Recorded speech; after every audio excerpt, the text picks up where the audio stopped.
नमस्कार दर्शक बंधु। सारथी बाबा कारनामा परे पुणी आसिला कुन्नी सारथी बाबा कारनामा। आत्मघोषित बाबा काशीनाथ कारनामा। पादरे तुलसी चढ़ाई भगवान भावे चली पूजा अर्चना। चलतु संपूर्ण खबर पर नजर पकेबा। सामना को आसिला आत्मघोषित बाबा काशीनाथ कारनामा। निज पुओ को विष्णु को अवतार भावे दर्शाई पाद तले तुलसी और गीता रखिबा अभियोग। थाना रे एतला देले ओडिशा समाजसेवी महासंघ। पिलाटी प्रभु जगन्नाथ अवतार बोली प्रचार करा जाउथुबा अभियोग होईछि।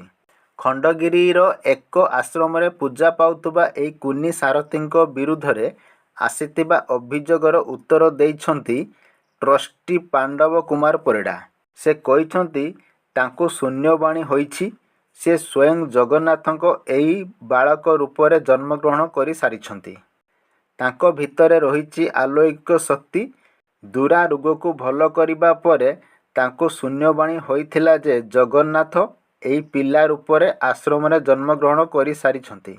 सेथिपई तांको पादरे मुंडरे तुलसी चढ़ाउछु बोली से कहिछंती। तेबे हिंदू धर्मर घोर अपमान बोली महासंघर पक्षरु कहा जायछि।